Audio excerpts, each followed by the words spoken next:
Hello everyone and welcome back to Animation Pilgrimage, the show where Sean and I take a look at every single theatrically released animated film in chronological order. We're here in 1978, still, of course, because we're in this playlist. And we have watched The Water Babies From England. Yes. And by God, does this one get by on the smallest of technicalities. Yeah, I know, I remember when we were doing our list for this year, we were looking at this movie and I'm like, this seems like it's mostly live action, Sean, are you sure? And he's like, yeah. I skimmed through it and it's 50% fully animated. Yep. And the other 50% is fully live action. Mm-hmm. So we watched it. Yep. And boy, do they feel like two separate stories. Oh my God, they do. Uh-huh. Speaking of which, maybe we'll just do the plot synopsis now. Yeah. Just get that out of the way. So, this is the story of a little chimney sweep boy in the 1800s. He's wandering around a fair and he sees a headless lady in like a freak show type of thing. Except she's not headless, it's just an illusion. Mm-hmm. But whatever, she like winks at him or something and he's spooked, so he leaves and then he's picked up by his owners. The actress for this lady is Billy something. Oh. There are actually a decent amount of actors and actresses here that I want to point out. So we have Billy Whitelaw is Miss every lady. Whatever. Yeah, she plays like every female role because she's some kind of like spirit guide for our poor orphan boy. Anyways. Yes. So his employers, because he's a chimney sweep, are a couple of drunken idiots, and they want to go to this big fancy townhouse, or like this big fancy mansion out in the middle of the country, so that they can rob the place while the kid is doing the sweeping. Right, and the people in charge of this are the characters Mr. Grimes, and then the character the Masterman. Mr. Grimes is played by James Mason, who was a pretty famous actor of the time. But okay. he's getting pretty on in years here in this role. Anyway. Okay. So there's people that live in this house. I don't know. The dad is played by the same dad as Mary Poppins. Yes, David Tomlinson. Mm-hmm. And then they have like their niece living with them who's the same age as the boy, because of course there's got to be a girl in the movie. Right. He falls into her room from a chimney and like they become friends in like 5 seconds.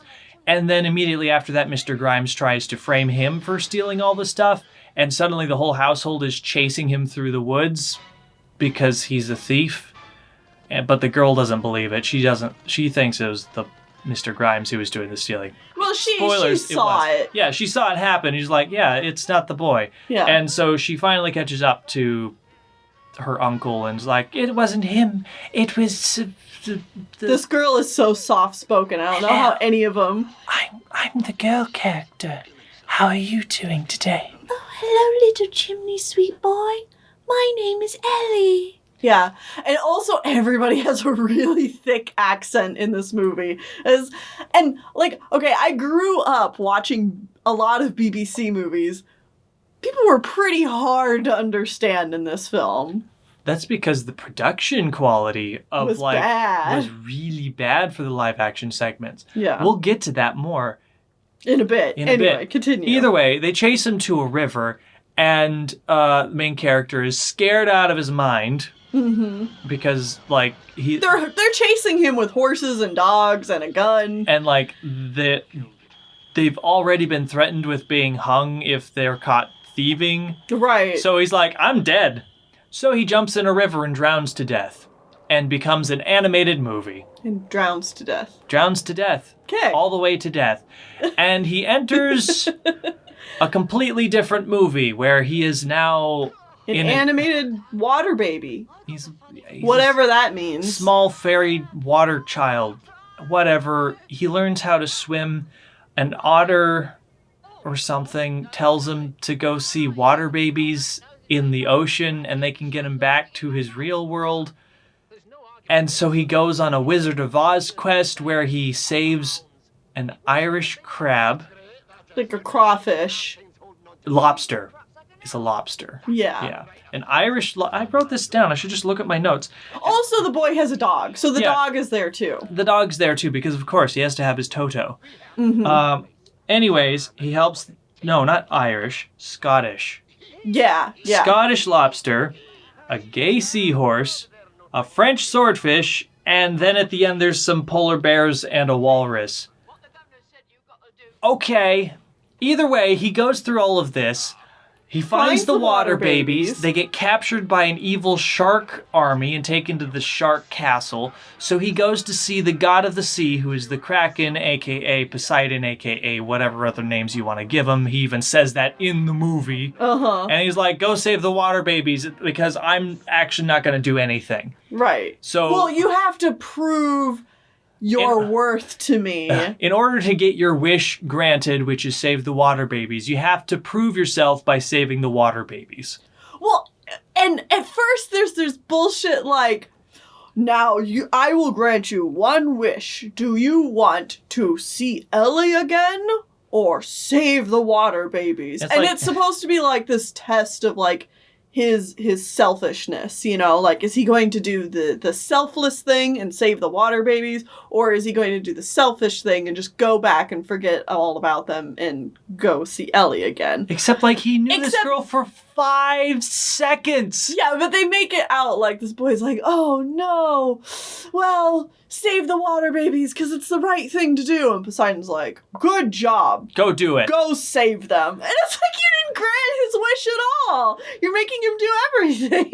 So he wins the day because the polar bears have like an entire iceberg that they assault their castle with and win quite easily. Yeah. I don't know why we talked to Poseidon at all. Yeah. Then they win. And Poseidon's like, good job. You get to go back to the live action segment. And then he's just poofed back into the lake by the house. Yeah. And then they catch Mr. Grimes and they are punished, I guess. We never really see what happens. Presumably they were hung. Yikes. I mean, yeah. I know. And the kid gets adopted by the family, essentially, except not adopted because British people are terrible. You can consider this house your home, but we're not going to actually adopt you. I mean, that is what happens. Why'd you say British people are terrible? I don't know. I've seen the same thing happen. It is a very, like, Victorian England. That's what I mean. Yeah, That's what I mean. Yeah. It's a very thing where, like, you can live in this home, but don't consider us family or anything. Right. Well, they can't make him family, because then how can the little boy and the little girl date? Yeah. Ew. And then the movie ends, essentially, and, like, he shows the little girl that, like, it was true, his story about being underwater and stuff. And saving the water babies. Yeah, the water babies are such a non-character in the movie called The Water Babies, yeah. And that's the story. The story over.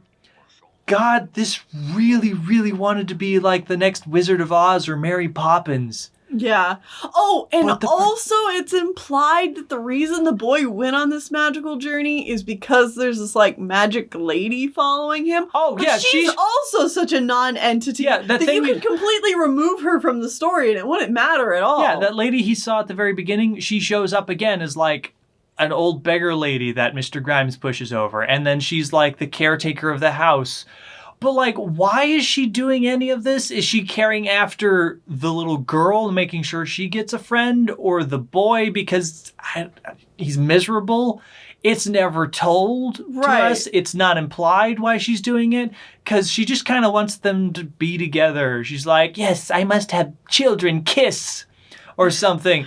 I don't know. Yeah, I don't know either. And it's the movie weird. Keeps doing these, like, cuts where they, like, focus on her face. Focus on her eyes, and it's like, please. And then they play like some mystical voodoo bells or something because she's from not Britain.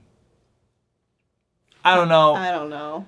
She's magic. That's what they're implying. Yeah. Because she's like in a freak show or whatever. It's like, oh, she's magic. Magic and because of she's an other foreign. Yeah, she's a foreigner. So woo, even though she's just played by another British person. Played by another white lady. Yeah. So yeah. Okay, fine, sure, whatever. Production quality was bad. Okay, before we get into this, do want to say, to like set the bar of what we're looking at here, this was funded by the government, I think, and didn't have any distributor. Okay. So the budget for this movie was $1 million. Okay, actually that's really low. Yeah. Okay, that does put this into a bit of more of perspective. Right. Because like the live action segments are... It still doesn't make the movie good. No. But it did only have a budget of $1 million. So... They did not have good sound quality or staging or camera direction or acting or anything in the live action segments. And then the animated segments were horribly animated, and the characters' designs were way over detailed and were not animated well. Oh my god. Who did the character designs for this? They are so un-animation friendly. Like, these character designs have way too many details on them. Every time we see the sharks, I was literally like, why? Why did you do this? Because they're wearing chainmail. They're wearing chainmail, and you could see every single piece of mail. Every little link. It's terrible. Why would you do this? And they're kept fairly consistent, too. They're not, like, wobbling all over the place. So I'm just like, ooh, why? You tortured your animators for no reason. And considering that this has a fairly, decent cast, even though none of the acting is good in it, it's like, well, you had to pay these people something, and your budget was only $1 million. Like, I'm surprised the movie is, like, this coherent with that low of a price tag. But still, like, it's not great. No, it's really bad. The two sections of the movie are very separate from each other. There is the live action segment, and there is the animated segment. And there is no crossover. Yeah. The only crossover is the boy. And even then, the boy kind of feels like a different character when he becomes animated. Yeah. It's really bad. And you found quite a bit about the backstory of this movie, didn't you? Well, okay, not so much about the movie, but about the source material this movie is based on. Because, of course, it's based on a book or something, right? Yes. So, let's go on a journey. For context, I had never heard of this story before. I think this is a much more popular story, or at least was at one point in England. It was probably like something that, most British children probably heard up until, I don't know. It has recently fallen out of favor for reasons that you're about to explain, that we will get into. Okay. So this movie first we'll talk about the movie. This movie was directed by Lionel Jeffeys, who was a British actor, and after he had done some acting, later on in his career, he started making a handful of children's films. I think this is probably one of the last ones he did before he retired. Okay. Yeah, we've got some famous actors in here doing some stuff. I don't know if this is necessarily a project anyone was super invested in, just kind of like one of those, like, we put it together because, and the government gave us money to do it kind of projects. Okay. It's like, I don't have any confirmation for that, but that's kind of how it felt. We get to run around this well-known manor. The director is quoted in saying that, like, oh, well, animation felt perfect for this movie because, like, once they fall into the water, like, that's a perfect segue into animation. Which, like, I don't disagree with, but given the time period that this movie came out, feels like a very obvious, like, hey, we can do the Mary Poppins thing. And Wizard of Oz is a movie children like. And is incredibly popular. Yeah, This has elements that we could play on with that. Right. Obviously, they didn't have the budget to, like, try to compete with either of those movies. Right.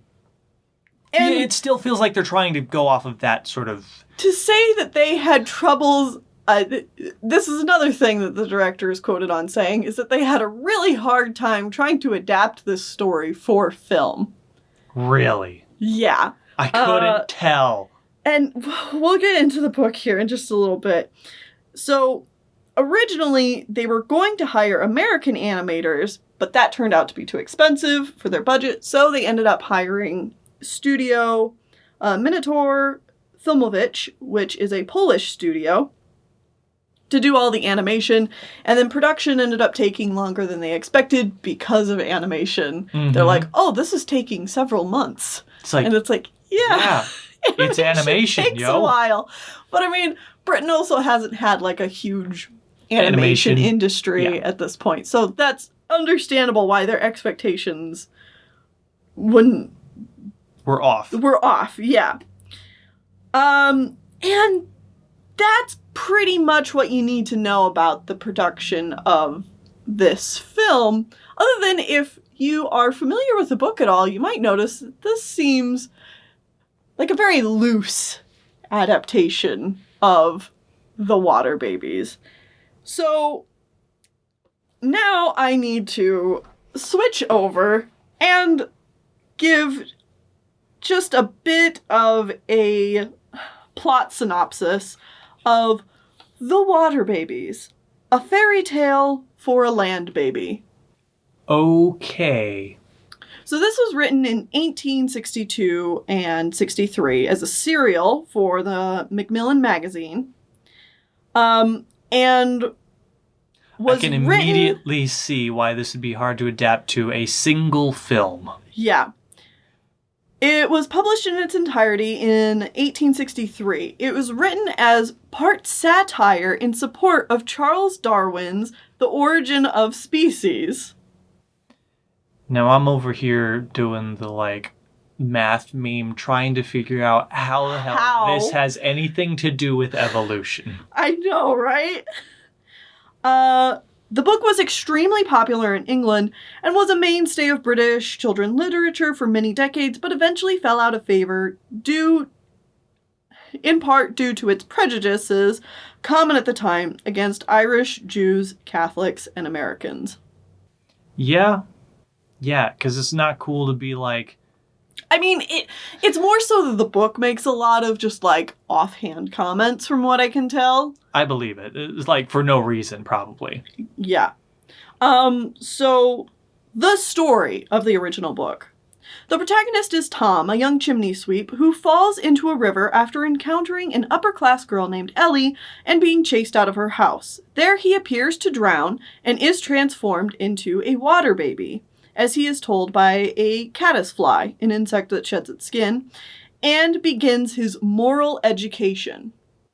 The story is thematically concerned with Christian redemption, though Kingsley, the author of the book is Charles Kingsley, also uses the book to argue that England treats its poor badly and to question child labor, among other themes. So, well, okay, I guess I can kind of see that.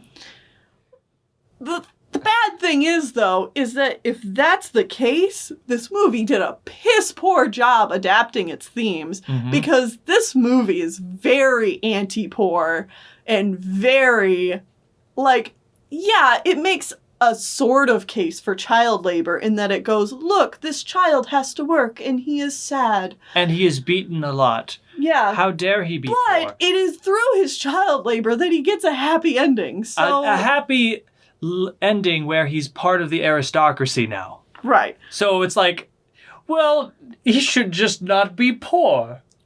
That solves his problems. Yeah.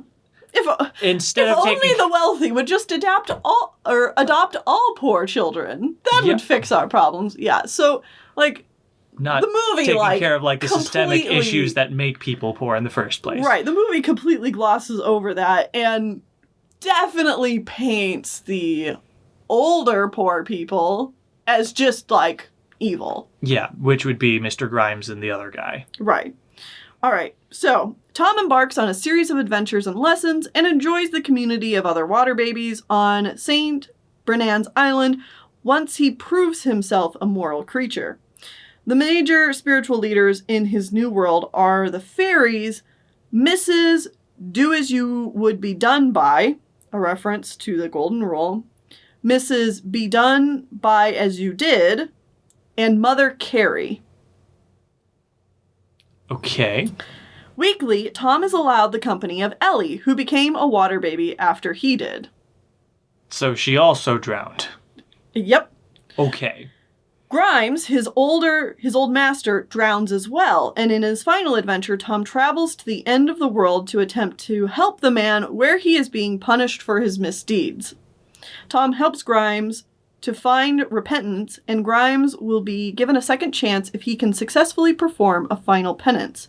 By proving his willingness to do things he does not like, if they are the right things to do, Tom earns himself a return to human form and becomes a great man of science who can plan railways and steam engines and electric telegraphs and rifled guns and so forth.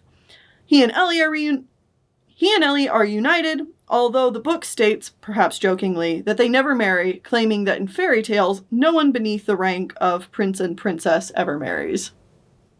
Okay. The book ends with the caveat that it is only a fairy tale, and the reader is to believe none of it, even if it is true. Okay. So that last line there, that was the evolution argument.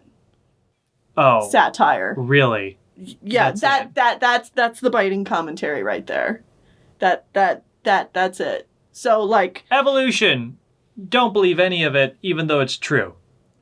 Right. So and he's making fun of the people who don't believe in evolution. With that. Yeah. Okay. Wow. Yeah. That. Ooh. I mean, the hard thing is like this story is so old, and a lot of like obviously the political landscape and talk around any of the subjects that this story brings up political and cultural landscape are moved and absolutely different. Yeah, it's hard to look at this and just be like, what? Yeah, without having the context, because like the context is so important for any of this to really make be grasped. Sense or work. Yeah. Why did they adapt this? Because they wanted to make a Mary Poppins / Wizard of Oz movie. But like the whole gang of sharks, the saving the water babies thing, like that's all completely made up to give the movie some kind of climax. And then of course like in this story there is a message of like the poor aren't evil people. They just blah, blah, blah, something. I don't know what he's trying to say. But, like, it's definitely not poor people are just evil, like the way the movie portrays it. Mm-hmm. Also, speaking of betrayal, portrayal, not betrayal. Yeah. The homosexual seahorse is definitely gay. And he's not played as a joke. He kind of exists. He's just foppish for foppish sake. He reminds me of the Reluctant Dragon character that we talked about before. And yeah, like that's really it. He's just one of the guys. He just hangs out. He's a friend. Mm-hmm. He's never looked down upon or laughed at. I mean, it's that way with all of the like team member characters. But like, yeah, so he's just kind of there, and that's nice. Why is it in this movie? I don't know. I'll take it. But okay, sure. Yeah. I'm okay with this. Yeah, and then so here it's talking a bit about the interpretation of this book. In the style of Victorian-era novels, The Water Baby is a didactic moral fable. In it, Kingsley expresses many of the common prejudices of that time period, and the book includes dismissive or insulting references to Americans, Jews, blacks, and Catholics, particularly the Irish. These views have played a role in the book's gradual fall from popularity. And these weren't just like his like casual biases. I looked a little bit more into Charles Kingsley.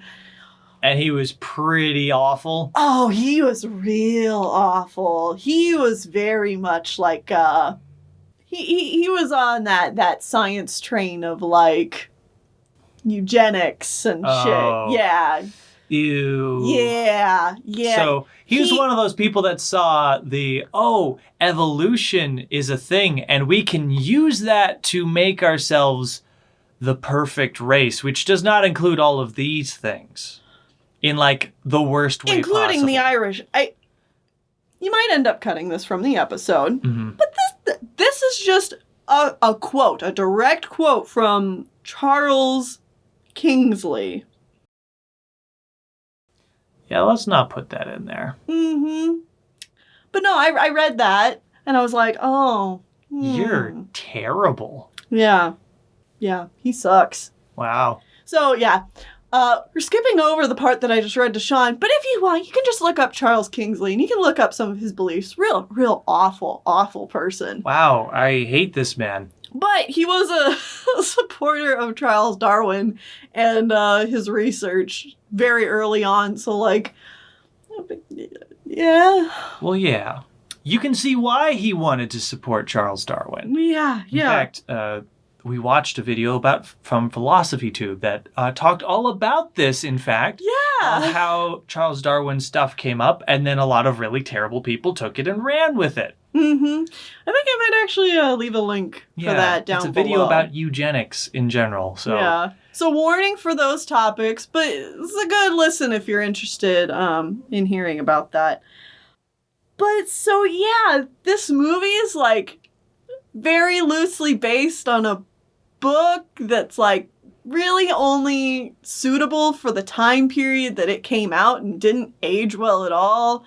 And was written by a guy who really probably shouldn't be remembered all too fondly. So, and it's not a good movie. Yeah, no, I'd honestly say just skip this one. There's nothing here worthwhile. You can just zoom past it. Maybe to this next movie that we're going to watch. I don't know. Which, I mean, I'm looking forward to it at least, because we're going to go watch Farewell to Space Battleship Yamato. Yeah! More Yamato, baby! More Yamato. I do know that this movie was actually a film first. Which is nice, because that was the biggest problem with the original movie. It was the pace. Yeah. So, let's see what that one's all about. Yeah, I hope we understand it. Yeah. See you then. Yes! We did it in the end. It's thanks to every one of you, my very special friends. Oh, it's not at all